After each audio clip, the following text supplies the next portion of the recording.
विचारण्याची कुणाची ताकदच नाही की.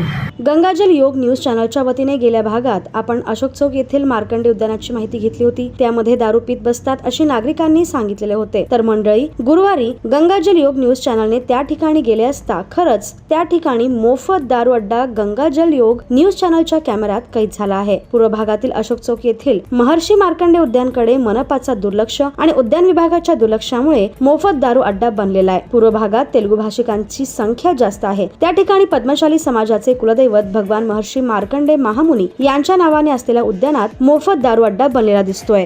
जर प्रशासनाने मनावर घेतलं की तिथे सुरक्षा रक्षक व शिपाई ठेवून हा दारू अड्डा बंद करता आला असता, तसं तर दिसून येत नाही. या ठिकाणी उद्यान विभागात सकाळी या भागातील नागरिकांनी वॉकिंग करत दिसत असतात आणि दुपारी व रात्री दारू घ्यायचे प्रकार बिंदासपणे चालायचे दिसत आहेत. याविषयी महर्षी मार्कंडे जन्मोत्सव मध्यवर्ती महामंडळाचे संस्थापक तथा शिवसेना उद्धव बाळासाहेब ठाकरे पक्षाचे शहर मध्ये विधानसभा समन्वयक निरंजन बोद्दोल यांनी वेळोवेळी याबाबत मनपा प्रशासनाला निवेदनही दिले, तरी देखील मनपा उद्यान विभाग याकडे दुर्लक्ष करत आहे. महर्षी मार्कंडे उद्यान चांगल्या प्रकारे सुधारणा करून नियमितपणे नागरिक व मुलांसाठी खुले करावे आणि सुरक्षा रक्षक व शिपाई ठेवावे. आता मनपाच्या वतीने संरक्षण भिंत बांधत आहेत. यापुढे या उद्यानाचं चांगलं संरक्षण व्हावं, अन्यथा आंदोलन करण्याचा इशारा यावेळी देण्यात आलाय. तर मार्कंडे उद्यानाची सुधारणा होताना दिसते. त्याचप्रमाणे उद्यानात मोफत दारू अड्डा बंद होईल का नाही हेही आपण पुढच्या भागात पाहूया.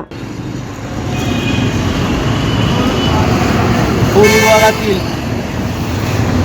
महर्षी मार्कंडे उद्यान गेल्या अनेक वर्षापासून दारू अड्डा बनलेला आहे. केवळ महापालिकेच्या प्रशासन उद्यान विभागाच्या दुर्लक्षामुळे हा बगीचा दारू अड्डा बनलेला आहे. अगर उद्यान विभागाचे प्रशासन कडक नियमाने इथं दररोजचे वॉचमॅन आणि माळी ठेवले असते आणि स्वच्छता राखली असते तर हा बगीचा दारू अड्डा बनला नसता. काय म्हणलं तर महापालिका म्हणते की तर दारू अड्डा बनल्यामुळे आम्ही तर सुधारणा करत नाही आहे.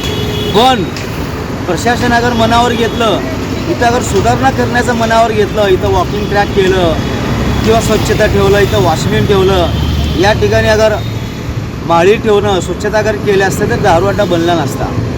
या ठिकाणी बगीचा कायमस्वरूपी बंद असतो, पण या ठिकाणी दारू अड्डा बनलेला. फक्त सकाळी जे आहे ना, काही लोक इथं वॉकिंगला येतात, योगासनला येतात. सकाळी तेवढं इथं कोण बसत नाहीत, पण जेव्हा 10 वाजलं तिथनं जे सुरुवात होतं ना, तेव्हापासून इथं फक्त जे पडलेले लोक आहेत ते दारू पिण्यासाठी येतात किंवा झोपण्यासाठी येतात किंवा आराम करण्यासाठी येतात. तरी माझं असं महानगरपालिकेच्या उद्यान विभागाच्या प्रशासनाला विनंती आहे की एवढी मोठी बगीचा, चांगलं बगीचा तुम्ही खराब करू नका.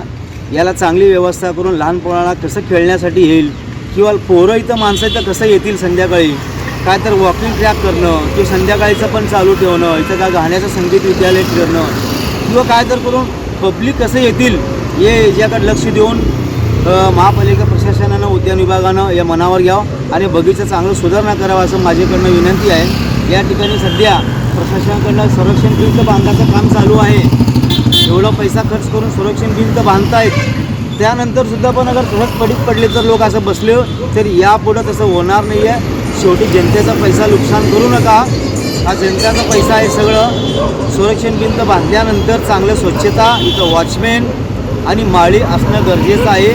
मी सोलापूर महानगरपालिकेला विनंती करतो की एक निरंजन बोद्दोल, मी या पूर्व भागात सोशल वर्क समाजसेवक आहे.